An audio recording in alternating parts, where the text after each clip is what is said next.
This podcast is brought to you in partnership with EVA International Media Limited.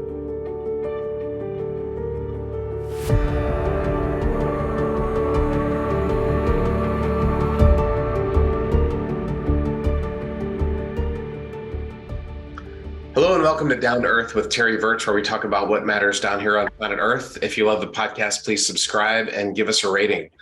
Today, I am very excited and humbled and honored to have Joe Palca on the podcast. Joe is a science correspondent for NPR, and after 30 years of being stuck in the same dead-end job, will be retiring from NPR in November to become a freelance science writer and consultant. But before becoming a journalist, he earned a PhD in psychology from the University of California, where he learned something that's only applicable to rats, apparently. And since joining NPR in 1992, Palka's covered a broad range of science topics, and he has a series called Joe's Big Idea that explores the minds and motivations of science and inventors, and he has a long list of awards and other things. But Joe, thanks so much for coming on board today. You're welcome. Your story begins with a PhD in California, but then you went into science. So you didn't go, you went into journalism, not practice. Yeah. Well, it was kind of strange. I just want to say I did more than rats. I actually studied humans. I was studying sleep in humans and about how they regulate temperature. And I realized that after 4 years of that I didn't have the giddy up, the passion that you really need to pursue a career in science. And so I was thinking, okay, what does Joe want to do? And there was a fellowship opportunity from the American Association for the Advancement of Science called, long title, Mass Media Science and Engineering Fellows Program, where they take scientists out of the lab and plunk them down into a newsroom someplace. And I applied for that and got it, which is also kind of a remarkable thing, because a lot of people apply and only, the success rate is low. But I wound up at a local television station in Washington, D.C., and I really liked it. I mean, I went around with the science correspondent watching what he did.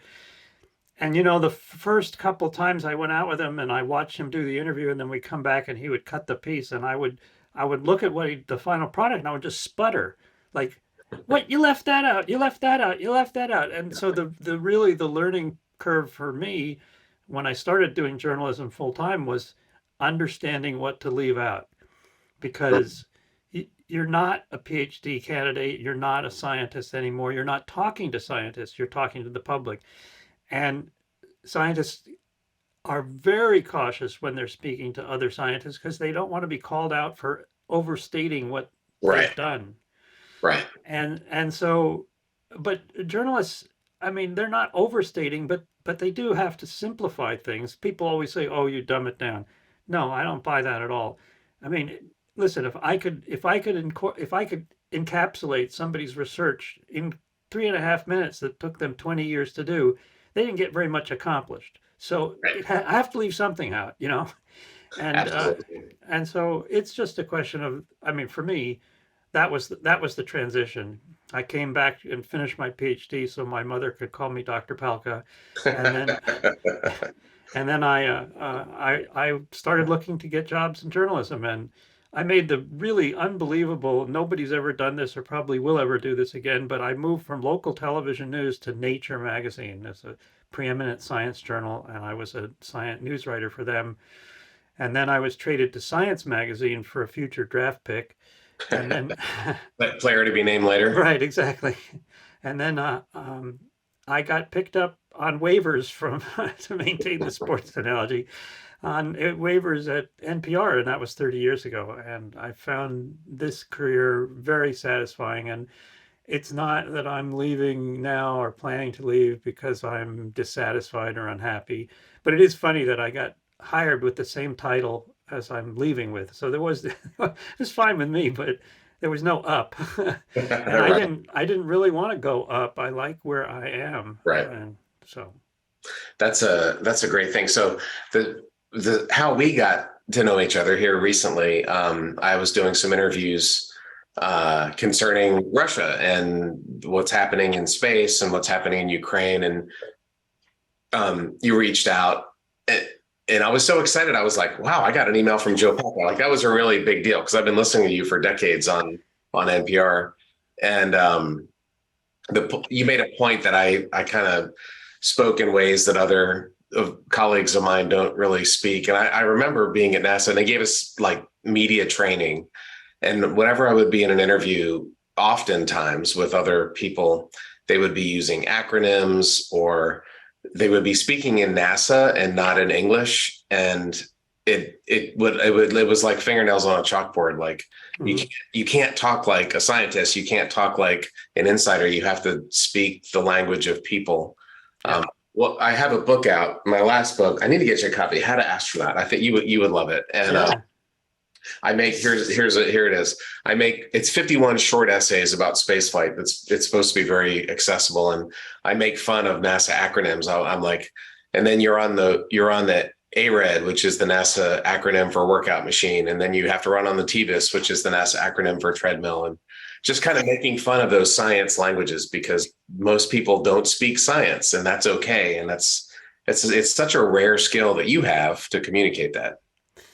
Yeah, well, I mean, I understand the problem that it's not just that they use acronyms. Scientists do that. They use terms of art or, polymerization and enzyme related assays and things. Right. And so you always have to do that. No, the reason I found astronauts difficult is they were just so cautious about saying anything revealing. They basically, if you ask them their opinion, they say, well, there's a lot of ways to look at this. It's all namby-pamby, I found, because they are beholden to NASA and they don't want to offend.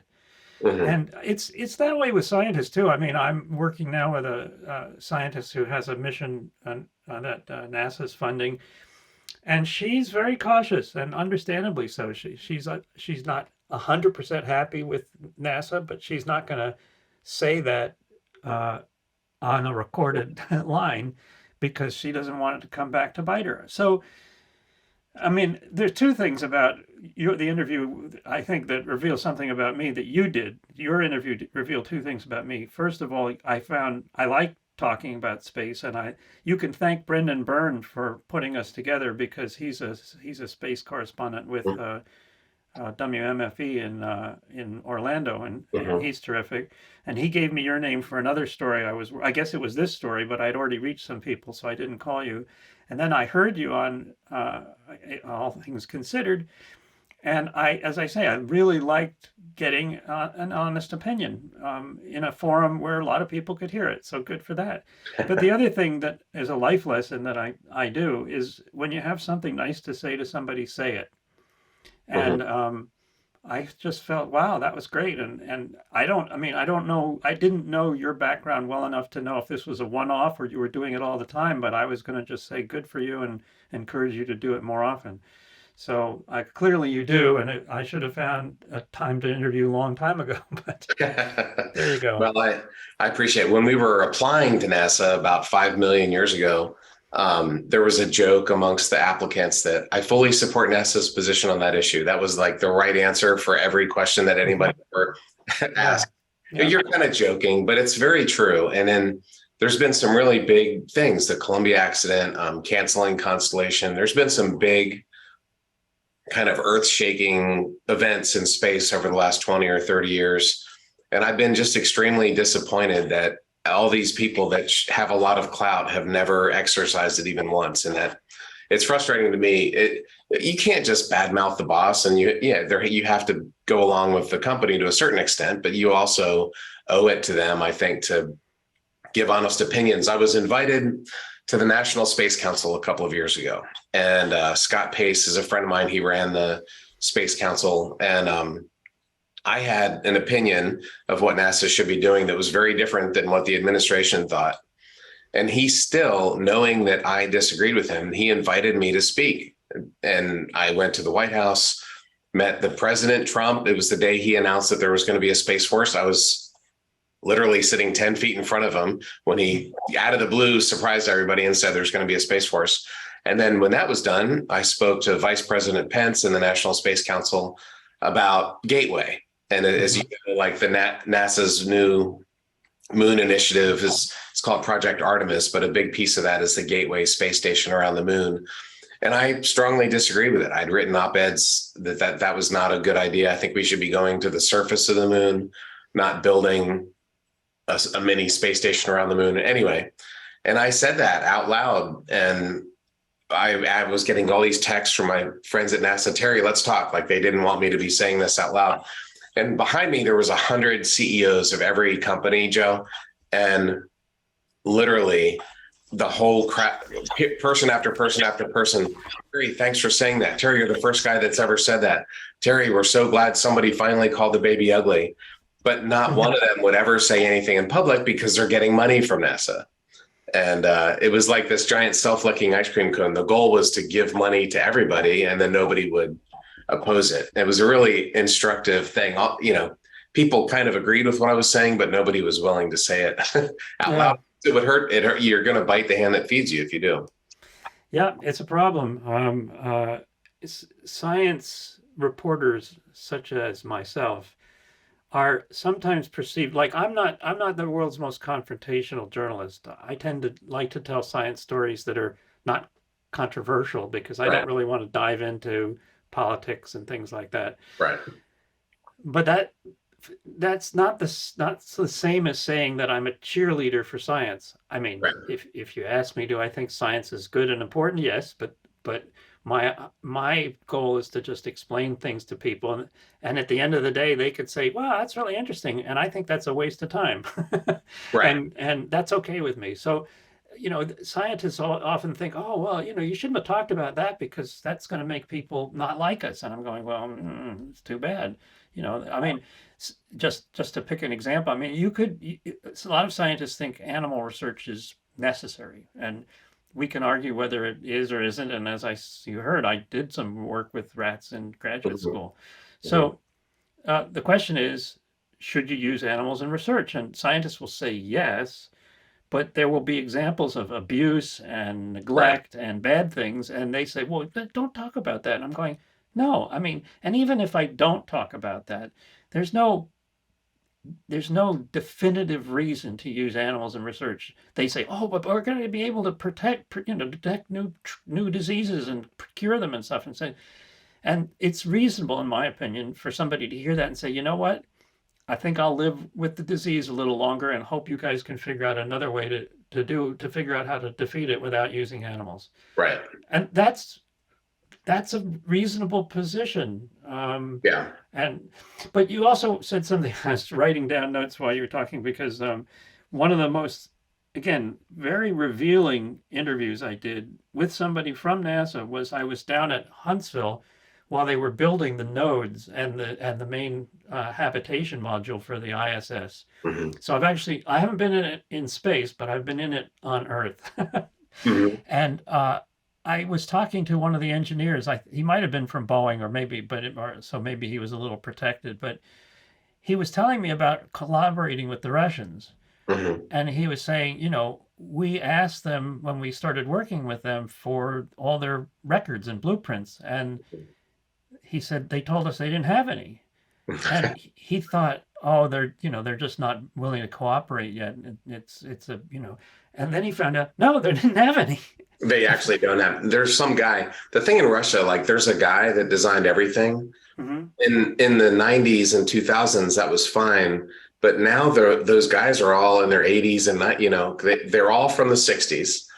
All worked on Yuri Gagarin, and the one expert that designed the box that measures the temperature is now dying, and it's a real problem. Like they may not have those records. The loss of people is a real problem over there. Yeah, that was a very different culture, and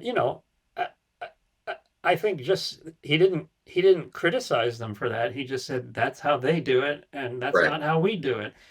Because NASA has paperwork coming out of every orifice. We used to say you can't launch the shuttle until the paperwork weighed as much as the shuttle did, and then once you got to that point, you could launch, and then. There's some truth to that, actually. It's really good. You sent me a really funny story, and I don't know if you can share that. I'm sure you have a lot, but of like one of your original space station stories. It was a big deal when I think it was Bob Walker was the congressman that was whipping it through the House, and it famously passed by one vote in the 90s. Yep, I remember that. Yeah, the story that was, and it's one of my greatest hits that nobody's ever heard. So I was invited to the White House to speak with Al Gore about why it was so essential to have the space station. And as you say, it was hanging by a thread in Congress funding for it. And every time you talk to anybody official at NASA, they would say, "Oh, it's so important for science. Science can't proceed without the space station, and we're going to grow crystals, and they'll be better than anything we can grow on Earth, and they'll lead to new drugs and therapies and things." And I mean, journalists are by nature cynical, but I mean, scientists were rolling their eyes, and Yeah, that I talked to, and it didn't seem likely. They'd had several decades of space travel up till then to come up with the great thing they were going to do in space. Never mind this, but so I was kind of expecting Gore to hand me this same line, and instead, when I got in the room, he said, "Joe, science very important, but the real reason we're building the space station is geopolitical. We don't want the Russians to sell their space hardware to bad guys." And at that time, it was Iran and North Korea. I guess it still is. Um, and I thought, oh my goodness, that makes sense. I mean, politician told you the truth. I got it, and he told me a credible reason for building a space station. I don't know if it's worth it or the best way to prevent Russia from sending their space hardware to baddies, but never mind. He said it. Fantastic. So I left the White House and went back to NPR headquarters, and I put my piece together, and it went on the air on the first feed of All Things Considered. And All Things Considered is still a show where they broadcast it live, and then they rebroadcast it on the second two more times, so that the show will come on on the West Coast during drive time. Right, So for Chicago and for LA, not yeah, just right. in New York, right? So normally, under normal circumstances, it's the same. I mean, they might fix a stumble or something like that, but it's essentially the same. But they have the opportunity to put in news if something happens. And that happened to be the day that O.J. Simpson rode around in a white Ford Bronco around Los Angeles. And I mean, every news organization in the country jumped all over that to talk about this weird thing that was happening. And so they wound up, what could they have to dump something from the show to put this in? So they dumped my interview. And for reasons which are complicated, and you'll be able to read in my memoirs someday, the tape was from the original interview was thrown away. The tape from the recording, in those days, they didn't record all three feeds. They only recorded the last one to archive. So there's no recording, and they didn't transcribe anything but the last feed. So there's no transcription. So it was only the people who were listening to the first feed of All Things Considered on whatever it was, April 17th, 1994, or whatever I can get to Right. the day, that heard it. And the rest of the world has to take my word for it because there's no way I can prove it. I think that's just one of those things. But of all the days to have that happen, it was like an interview that I really liked and I thought was really important and revealing, and it got dumped. That's awesome. Well, I've been saying, I mean, funny, Al Gore was right on there because I've been saying this for years. There's really three benefits of the space station. One is science, and it's an awfully expensive way to do science, as I'm sure a lot of your scientist friends would note. Two is engineering. We've built this amazing spaceship. We've run it. We understand how pressure and temperature and reboosts and attitude control and all these engineering things we've learned how to do. But the most important one was geopolitical. It was the one and only positive note between the West and Russia for years. I mean, that was it, especially since they annexed Crimea in 2014. That was the big achievement. It was probably America's best foreign policy project since the Marshall Plan, in my humble opinion. But anyway, that is a funny story. Do you have any others like that? Like, was that your? Oh, I'm sure. I got a million of them. But actually, I wanted to jump in with one thing that I was interviewing an engineer, an aerospace engineer from MIT who had actually tried to get into the astronaut corps, and she had she was also a psychologist or perceptual psychology, and she described to me one of the most interesting scientific experiments that could only be done on the space station, and that is this whole notion of proprioception, because how we know how where we are relationship to other objects is Mhm. partly determined by our being pulled down by gravity and Right.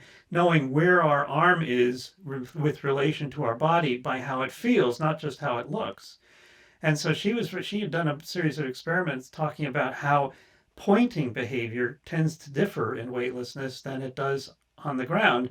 And did that have an implication for manipulating the robotic arm, because it might change the way, an astronaut would do that? And I thought, yeah, that's really interesting, because people don't think about the gravity pulling on your arm when you point at something, Mhm. but but then you only can rely on the visual stimulus and I guess some muscle feedback about Mhm. how far your arm is extended. But you can't do that. You can't do thoughtful experiments on that unless you're in space. So I thought that was great. That's very interesting. I just had a long talk with a doctor who is a doctor of that study in Massachusetts last week, ironically. Um, Joe, I was recently at this event with a group of astronauts, and I said, all right, all the astronauts in the room, close your eyes and point at Earth. And half of them pointed up and half of them pointed down. And when I got there, actually on my first flight, we installed the cupola, which is this big 7-window module. It's on the bottom of the station. Mm-hmm. So in my mind, Earth is that way, because Mm-hmm. I looked at it. I was in the cupola upside down. I was looking up at the Earth, right?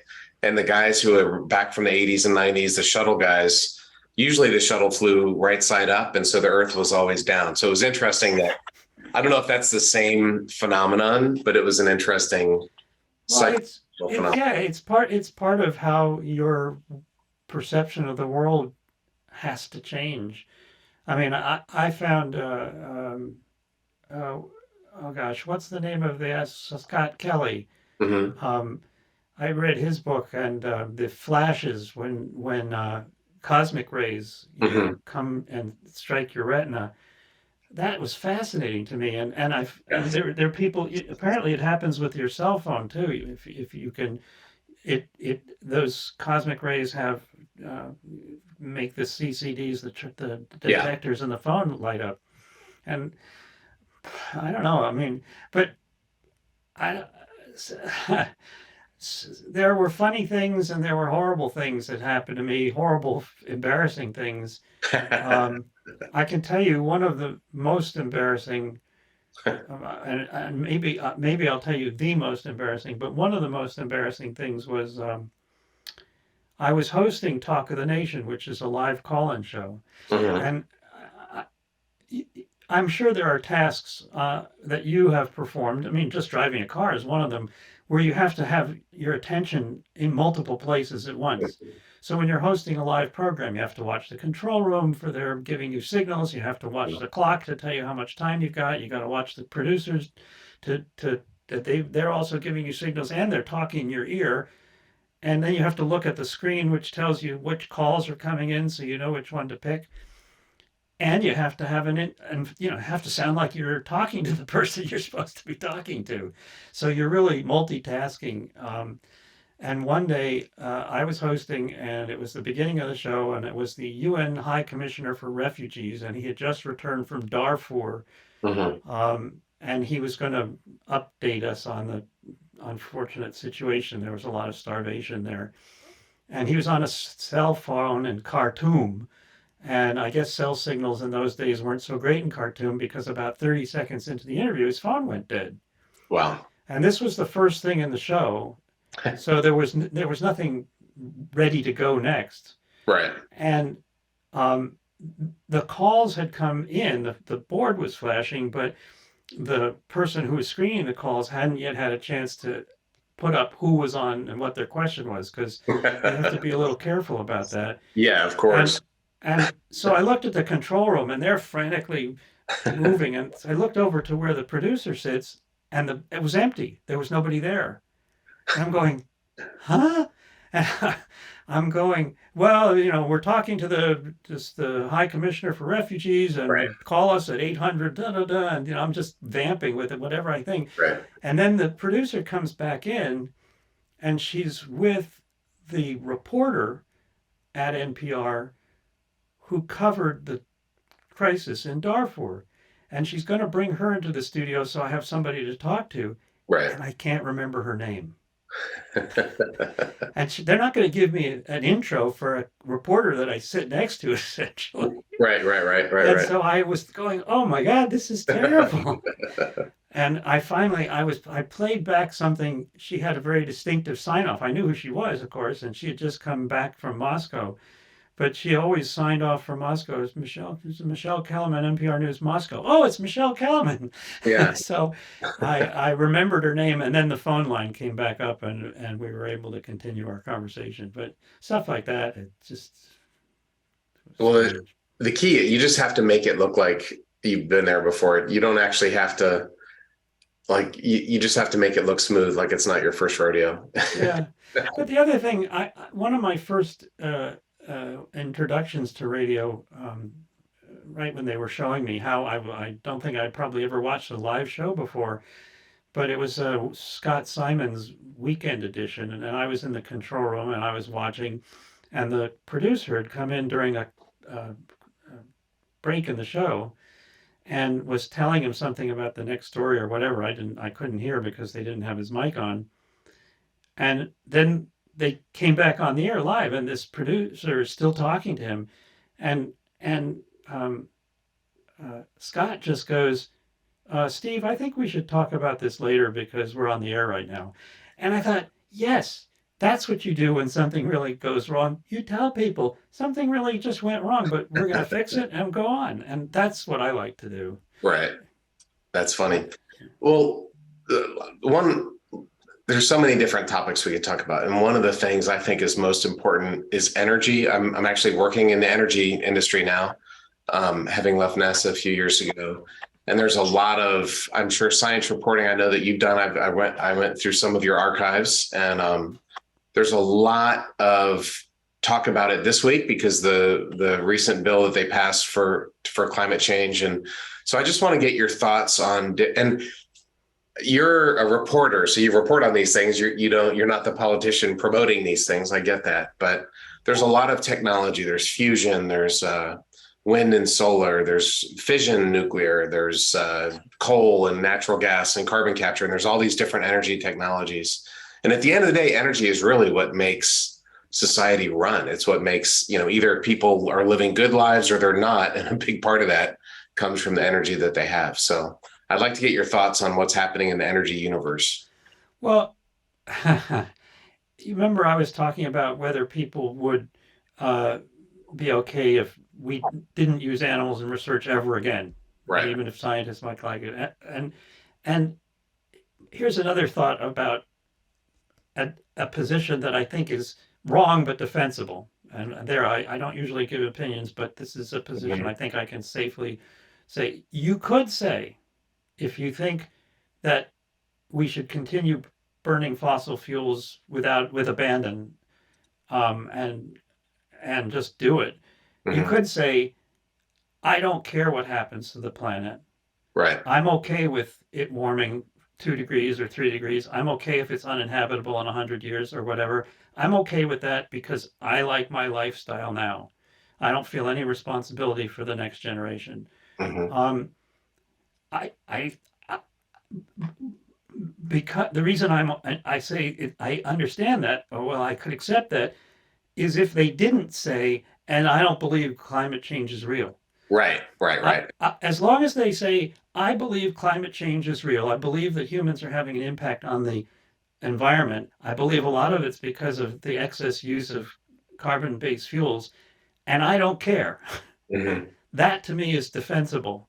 But when Hmm. they say, "Oh, but there's no proof," or "We need more evidence," or something like that, I just go, "Wait a minute, that no." I mean, there may be difficulties at the margins about how much and how fast and stuff like that, but Right. no self-respecting scientist, or very few anyway, will say, um, that it's not happening or something's not happening, and that there's a Right. detectable signal of human activity. Let's be as generous as we can.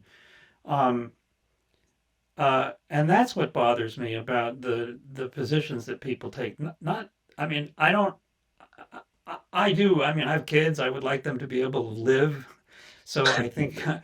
I think, it may be outlandish of me, but I care about the future of the planet, and uh, I'm willing to argue with people as long as we're agreed that some things have been shown.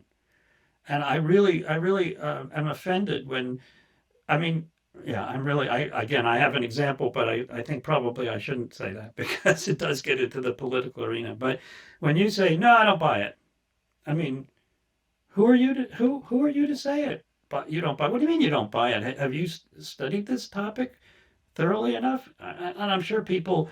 I mean, I haven't. Right? Yeah. I am not capable of arguing with climate deniers because they're, in my case, I've in my experience, very good at picking out the tiny, small errors and blowing them up to be major problems. But I have a good sense of the big picture, and the big picture tells me that, you know scientists aren't debating this and whether it's real or not. The other thing, and I guess I'll tell you because this is another position that I hold. It's also possible that just because all scientists agree doesn't mean they're right. Right.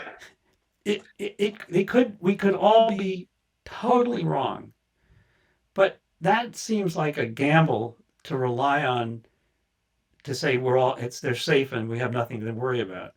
I mean, Well, it yeah, trillions of tons of pollution can't be good. I mean, whatever the specific and exact impact on the climate is, it can't be good to be putting up trillions of tons of pollution every year. And I can tell you, you can't see climate change from space. You need an Excel spreadsheet with 100 years of data to see that. But you can see pollution over China, man. That place is muggy and smoggy and brown, and it's polluted. And India is a very hazy, smoggy place. And if you look at the data, historically, the US and Europe have put most of the carbon that's in the air so far, anthropogenic carbon. But what's happening right now is China and India. That's the story. European and American emissions have been coming down pretty dramatically, and the Chinese and Indian emissions have been going up pretty dramatically. And so we can feel bad about ourselves and self flog ourselves for what we did, but we're not going to solve any problem unless India and China are part of the solution. And that's the reality. And the political reality is India's going, hey, you guys had your growth in the 20th century. It's time for us to have our growth in the 21st century. Right. That's a hard argument to win politically. And I told I told Vice President Pence, I've told tens and dozens of congressmen and senators, when it comes to space policy, it's not about the rocket science, it's about the political science. And when it comes to energy policy, it's not about the energy science, it's about the political science. Unfortunately, it's the reality. Well, yeah, there's so many issues.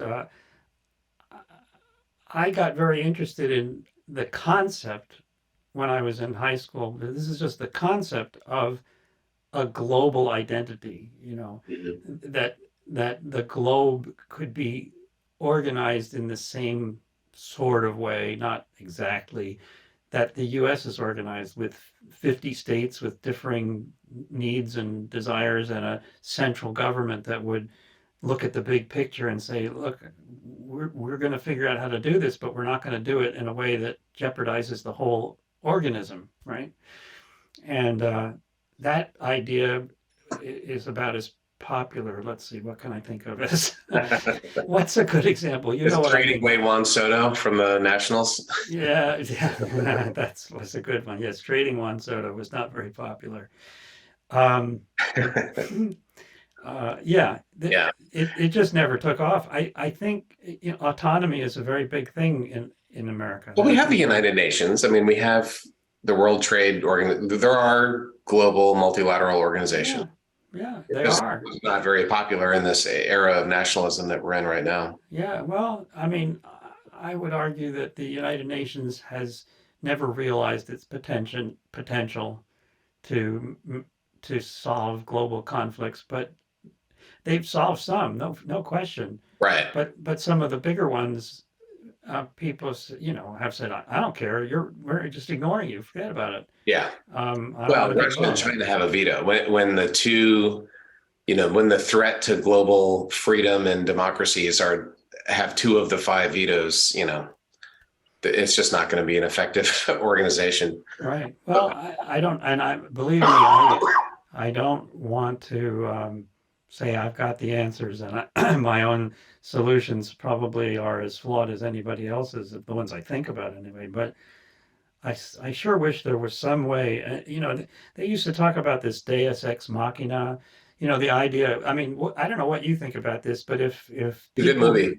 yeah, it was the movie, but there was also the one where it said "Look up," where there's an asteroid meteor that's going to hit Earth, and it's Love going to. it.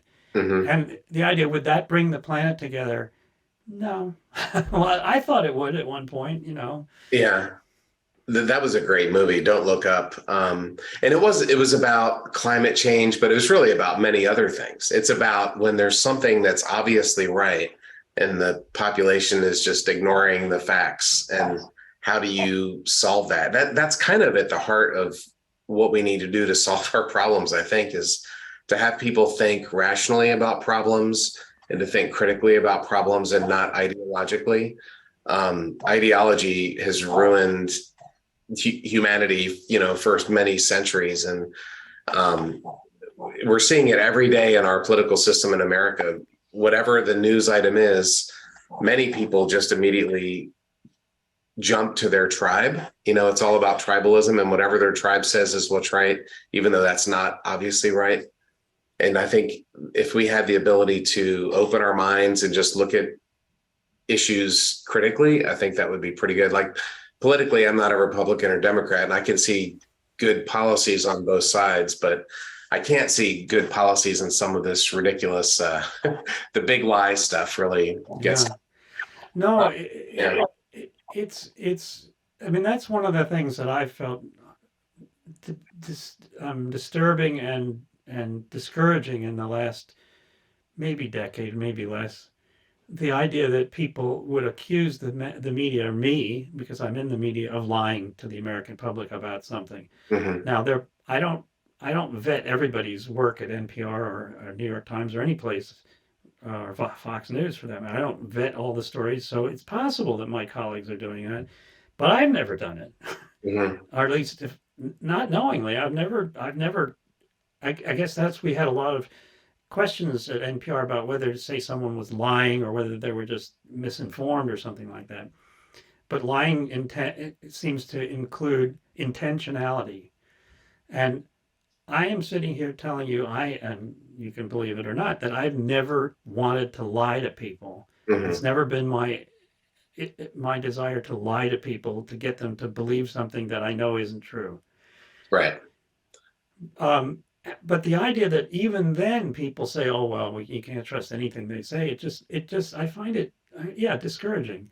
Mhm. And Or both sides are doing it. There's this equivocation where, right, well, Trump's hiding classified, but Hillary had her emails. Well, we learned in kindergarten that two wrongs don't make a right. right. And there's also a problem in my world about false equivalence. Yes. Um, you know, I mean, that was the argument was with the media at one point. Maybe that's gone away, and maybe it hasn't. That they were putting on climate deniers with abandon because they had felt like there was two sides of the Right. climate change story. Right. And at some point, I mean, everybody that I know stopped putting on deniers because it was clear that the consensus was going the other way. That doesn't mean Right. they're all changed their tune. It just means that we also don't talk to the flat Earth people very often. I was about to say flat Earth. Yeah. I thank you, by the way, for not doing that, because people are always asking me, what about flat Earth? What about, did we really land on the moon? But they want to know about aliens too. And I'm actually open to talking about aliens because that's a reasonable scientific question, as long as we talk about it scientifically. I've had a few guys on my podcast to talk about that, and they were great discussions. But yeah, you're at a certain point. And so there's two science stories that I want to talk to you about. One of them is nuclear power. Mhm. When Germany shut down all their nuclear power plants about a decade ago because of Fukushima, my head literally exploded, because what they did, they decided to get rid of made in Germany, very high tech, safe, emission free energy to go to wind and solar, which didn't really exist, and which really means being dependent on China. And so they went, and not only China, but also natural gas from Russia. So Germany has intentionally decided to become wholly dependent on Vladimir Putin's natural gas and Chinese wind and solar. And I think what we're seeing happen in Europe in 2022 is a great example of why that doesn't make sense. And it was done in this emotional, immediate reaction. Look at all the death and destruction from Fukushima. Well, all the death and destruction from Fukushima was from the tsunami. It wasn't from the nuclear power plant. Mhm. And so that there's a basic scientific knowledge that people need to have about nuclear power, because you can get emission-free, nearly unlimited nuclear power. And we had Yucca Mountain. Harry Reid shut it down. I know Yucca Mountain was the waste disposal thing there. Mhm. And I just heard this morning, actually, Gavin Newsom, very left-wing governor of California, said he's going to keep a nuclear power plant open for an extra decade that the left was trying to shut down. And I really applaud that. It's California gets 10% of their power from this emission-free power source. And I think that they should be doing things like that. So nuclear power is something where people like you, who are the science communicators, can really tell the truth and take some of the ideology and the scary emotion away from it. Yeah.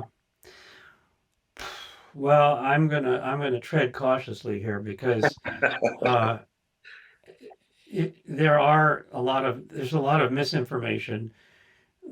There are again, I'm not that well steeped in this, but what was coming to my mind when you were talking about this was about maybe 30 years ago actually. I was sitting on the jury of a science communication prize, and the jury I felt that the prize should go to a videotaped um, uh, show called Nuclear Power in France It Works. Mm-hmm. And it was at a time when France was building and using nuclear plants freely, and Germany was not. And they had this, they would show on the border, where it was like you just walk across the border and you go into a place where nuclear power was anathema. And on one side there's a great description of there are pluses and minuses. I think the nuclear industry has always had to acknowledge that there's an issue, at least in some ways, about waste and fuel and the potential for a catastrophic accident. Never mind that it might not happen, or it probably won't happen. But there are trade-offs, and it's certainly. I mean, it's certainly when the environmentalists who were dead set against nuclear started to realize that that was one of the few arrows in the quiver of doing something about climate change. They had to rethink, because it's all risk benefit. I mean, nothing's without risk. And well, the number of people who have died from acute radiation poisoning, nuclear power accidents over the last 4 or 5 decades, I think you can count them on one hand. I mean, there was like almost nobody has died from radiation, and the waste, you have to deal with it, and there's ways to deal with it, but there's such an overwhelming emotional fear that we're going to have this nuclear catastrophe, and we're just not. Whereas we are polluting the heck out of the planet, right? Well, you were talking, I mean, I don't remember much from my psychology days, but I do remember a lecture by Daniel Kahneman where he's talking about people's behavior, and they tend to be risk aversive even when there's very low possibility of the bad thing happening, Mm. and risk seeking when there's a very low possibility of a good thing happening, and the object Well, yeah, is is the lottery. yeah. I mean, at somebody at CERN once, that's the nuclear accelerator or atomic accelerator in Switzerland and France, but somebody there said to me, "Your chances of winning the lottery are the same whether you buy a ticket or not." And of course, that can't be true because you can't win unless you buy a ticket. But It's true. it's Yeah. true because zero and the difference between one and that zero Yeah. it's impossible. But the same low risk, and I'm not saying that's the case in nuclear energy. Not, I don't know. I don't know where the numbers are in terms of equivalence. But people will not buy the lottery ticket if it meant some sort of immediate disaster might occur. So Yeah. Well, again, we make these decisions based on emotion, based on ideology, based on tribe, and we need to make the decisions based on logic and reason, and we'll have a much better society, I think. And so there's another controversial one I want to get you. I know we're running out of time. Was it a lab leak or no? oh God, there's another one. You want me out before my retirement date, don't you? Well, you could talk about it's a story, right? And you could talk about the facts, Yeah. Well, I mean, it, the one thing that makes it impossible to say for sure, and even with cooperation, it might be impossible to say for sure, is that the Chinese aren't releasing all their lab notes and data that would help show what was happening at the institute at that time and what they were doing there at that time. Now, before you point fingers, the United States, I would say that they're not very communicative about what they're doing at Fort Detrick or what they were doing in terms of biological countermeasures and things like that. So I understand that there's a certain reticence to talk about that, but without that information, you can always raise the possibility that there's something that if we knew for sure, we would say yes or no. So I'm reasonably convinced by the people who say it was not a lab leak, but I also understand that saying that with the kind of certainty that would make, well, anyway, that's the other thing. I don't think there's certain people who wouldn't accept any amount of proof because, as you say, their tribe has already decided this issue. And, if we got the documents from the lab, they would say the documents were forged. And if you say the lab was in, no, they're real documents, well, then they didn't give us all of them. There's always that next thing that Right. could be that you can never nail it down. And they can, you can be what if to death. But I don't know. But that one is also politically charged, and it's so strange. Well, it's not strange. I guess I understand it, but you would think that it would. Oh, okay. And our scientists think it's not likely to be a lab leak, so we'll go with that. No, no, no, no, no, no. That's not One of likely. the things I think, and as a journalist, you know this better than me, but it's important to look at motivations and why people are saying this or that. And I was with Mike Griffin 10, 15 years ago, administrator of NASA. He was doing a talk to a group of scientists. And afterwards, I'd made some point like, well, those guys really support this program. And he laughed and he was like, Terry, scientists who get money for a program are in favor of it. Scientists who don't get money for a program think it's a bad idea, and it was the reality of life. And scientists who get money for gain of function testing and other types of, virus research think it was not a lab leak and think we should do more research and so on. And so I think it's important to look at the motivation. And if you look, there was a journal called The Lancet, and a lot of scientists, that journal came out very strongly saying that this was not a lab leak, that coronavirus just came from animals. But there was lots and lots and lots of conflict of interest there that was not disclosed. That was a real ethical, I think, failure on the part of the Lancet that's funded by the Chinese government. And if you look at the facts, like you said, we never can know for sure because it's the Chinese Communist Party that went in, took over the Wuhan Institute of Virology, and made it impossible to know what's really happening there. You know about the 1979 Soviet anthrax leak? Have you heard about that? Yeah, probably, yes. So something very similar to this happened in 1979 in Sverdlovsk, which is modern day Yekaterinburg. The Soviets had a lab leak, and they said it's not a lab leak. It was anthrax, and it was natural, whatever. And 60 people died, and we sent a Nobel Prize scientist to the Soviet Union in 1986, I think it was, years afterwards. And he came back and he said, the Soviets are telling the truth. This was a lab leak. This was not a lab leak. This was just natural. And then when the Soviet Union imploded, Boris Yeltsin said, hey guys, I was the governor. Guess what? It was a lab leak. We were lying. Mm-hmm. And that's just what monolithic authoritarian states do. They're never going to admit wrongdoing and so on. So the circumstantial evidence is pretty compelling. It's hard to say one way or another, but anyway, that's an example of science reporting that should be done from a fact basis and not ideological. And part of the problem, Trump said one thing, and therefore it can't be true, and Well, I mean, that's an example. I would argue that that's an example of a place where there are legitimate differences on both sides, and regardless of bias reporting, bias science by some, if that's really the case, or unbiased science by others, there's still on that issue seem to be reasonable arguments on both sides. I mean, some people have decided what the evidence shows, and they're convinced one way or the other. That's okay. But as a journalist, I would say the door hasn't completely shut on any explanation, mm-hmm. And so again, when you get to I'm gonna stop there. Okay.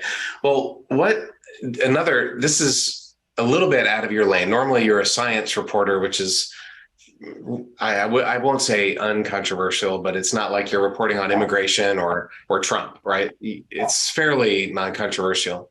But the journalism profession is something that I really worry about, because a free press is kind of the foundation of America. Like, we have to have a free press. And how do you see the journalism profession writ large? Any thoughts in that? Yeah, I think I'm also concerned. The model for making money. I mean, so when I started in journalism, I had a lecture from a guy who was a famous science correspondent at the Wall Street Journal, and he asked all the people in my cohort of this fellowship, "Hey, why do you think the Wall Street Journal publishes a paper every day?" And we raised it. Oh, we want to inform. They want to inform the public. They want to do this. And he said, "You're all wrong. They do it every day because they make a profit." And that was and it made me realize somebody's got to pay for this. And if you're going to allow people to pay for it with an axe to grind, you're going to get one kind of journalism. And if you make it public, which, I mean, I don't know why, well, I don't know if the model works or not, but if you make it public and everybody gets to fund or not fund, then maybe you get a more unbiased direction. But the whole question of where the journalism is going is hard to say. I mean, it's just, the idea that it's been under assault as an enemy of the American people is just, it's terrifying to me, because it is. Yeah. I don't think of myself as being part of a profession that's anti-American at its core. You're pro-American. I mean, your profession is the ultimate. Well, that's right. I mean, we're defender of the public. what we're allowed to do, you know. Yeah. I mean, Right. I admit there are other things that the Constitution lets me do that I don't do, but this is one that I do. Right.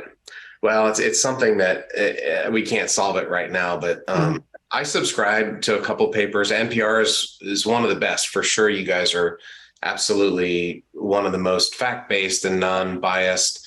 CNN is very biased left. Fox News is incredibly biased right. And I'll watch both of those just to get different opinions. But NPR, I think the BBC is pretty straight-laced. And I subscribe to a couple newspapers just to put money into that ecosystem because I know that, the Republic depends on free journalism. And what's been happening with journalists around the world, man, there's a lot of you guys, hopefully not the science correspondents, but there's a lot of journalists that are ending up dead. They're ending up in jail. A good friend of mine, a lady named Cheng Lei, the Chinese Communist Party has arrested her as a spy. She's not. She was one of their business correspondents. She happens to have an Australian passport. So it's part of their political games. But that's another thing that I admire what you guys do. And it's not a safe profession, even in America, when there's this, let's go kill the CNN correspondent on January 6th or whatever. Right. Yeah. Well, when they start locking up the journalists in this country, I don't know where I'm going to go, but I don't think that's going to happen. That will make, never say never. Never say never. There's been calls for that. Yeah. Well, and again, politically, I have to be careful. I don't think journalists should be locked up. I think they should be allowed to do their jobs, and I think journalists should be honest to their profession, which is to the best of their ability, telling the truth and giving an accurate picture of what the reality is. And it's fine if you want to have opinion people on all sides of an issue, but the journalists should stick to just telling what's known and what's not known. As you say, you can leave things out you can lie by omission, by not mentioning people's backgrounds and things. I get that. But you have to at least start with not lying by commission. Right. Well, a lot of, like you just mentioned, a lot of opinion is masquerading as journalism today. And NPR does a very good job of that. I don't know, do you have opinion in NPR? It's mostly just journalism, right? Well, we used to have commentaries, they call them. We don't seem to have those anymore. Right. If you're watching these other very popular networks, just be aware that you may be watching opinion and not journalism. Often. I'm going to remain politically, I'm going to remain take the fifth. Yeah, take the fifth. Yeah, I'm going to choose not to answer that question. Right. That's okay. Well, thank you so much, Joe. This has been great. I was kind of fangirly. I was excited. I get to talk to Joe Palca. This is really good. There's a lot of great science issues out there. I think the biggest issue is just for people to think critically and not tribally. And that's something that the science correspondents like you and others have such an important role. So thanks for what you're doing, and looking forward to seeing, once you're not at NPR anymore, we can have this conversation and hear all the good stuff. Right. Well, I have to say, for you also, I'm a bit of a fanboy. I mean, when I was growing up, astronauts were the heroes of the world. Mm-hmm. And I thought, when in 1986, before the Challenger accident, they were talking about putting a journalist in space. Mm-hmm. And, I was already probably too old, but I would have done it in a heartbeat. Mm-hmm. But I think Walter Cronkite had the inside track on that one. Probably so, yeah. Anyway, but then unfortunately that program was scuttled. Mm-hmm. Well, now it's a new universe of space travel. We can talk about that on another episode. But okay, great. Thank you, Joe. I appreciate it, and thanks for all you're doing. Again, if you like the podcast, Down to Earth with Terry Virts, please subscribe and give us a rating. Thanks.